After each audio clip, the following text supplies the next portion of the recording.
Well, thank you, Chair, for this opportunity to finally, after many years, have a hearing on climate change. And I want to thank our witnesses, along with our governors who signaled a bipartisan desire to see strong federal action.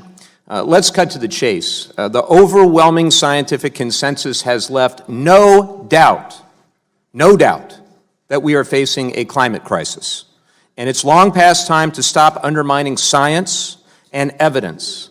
The report that we saw this morning from NOAA and NASA shows that the 5 warmest years recorded since 1880 are the last 5 years. This isn't that hard to figure out. Now must be the time to accept reality. This is reality, and we've got to begin focusing on solutions. And I want to thank the young people who are here for leading the way on initiatives like the Green New Deal. We must not wait to accelerate the deployment of renewable energy or energy-efficient buildings or electrify our transportation infrastructure. And I'm from the great state of California, where I've been involved in climate and energy policy for a long time, and I've heard the naysayers every step of the way. But what we've done is we have demonstrated beyond any shadow of a doubt that if you protect the environment and innovate with the clean energy jobs of the future, you will grow the economy at the same time. And our solar industry in California is a clear example of that. We must also not abdicate our global leadership on the issue of climate change or subcontract our energy and environmental policies to a handful of big polluters who ignore science and common sense. And we must not sit by as unprecedented climate change impacts the health and safety and economy of our communities. Now, I'm confident that a strong majority of the American people are with us, and even a strong majority of my colleagues in the House and Senate. The question is whether we have the courage to act on climate, and this hearing is just one step of many that we're going to need to take in that direction. The transition to a more sustainable future has been my life's work, and it'll be a critical aspect of my service in Congress. I hope that we can put politics aside, if even for just a moment, and focus instead on science and evidence and our future. And like my friend Mr. Neguse, I've got 2 young children at home, and this is about leaving the planet better for them than how I found it. And with that, I actually do have a couple of questions for Dr. Cobb. Dr. Cobb, I want to thank you for your work. We've seen numerous studies over the past few months that climate change is wreaking havoc on ecosystems, and that we've potentially lost 2/3 of all species that were on the planet before the Industrial Revolution.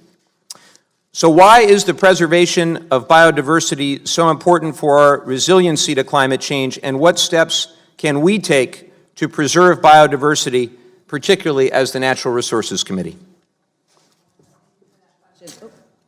Thank you for that question, the opportunity to address that.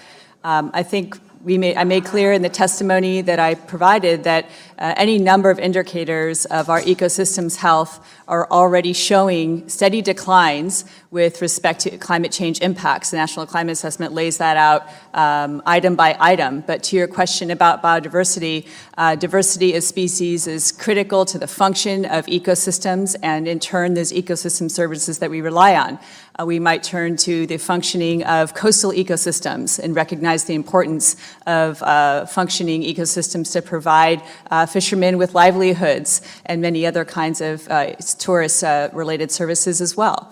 And so this has a distinct value to Americans. That's been shown again and again and again. And certainly science tells us some of the ways that this committee can help to promote biodiversity and increase ecosystem resilience, and therefore support the communities that depend on these services. Some of those ways include, as I mentioned, protecting the lands that these species depend on, and using the best science and evidence to inform the support of these ecosystems and the critical species that support their function. So that's just one way. Thank you very much. Well, I represent a district, California's 49th district, with over 50 miles of coastline.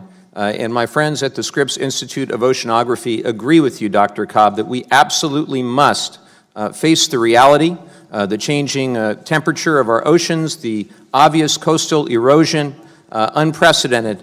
And if we don't act, future generations will regret our lack of action Now is our moment to lead. This should not be a partisan issue. This should be based on science and evidence. And if we can actually focus on facts for a change, maybe we'll get somewhere. And I yield back.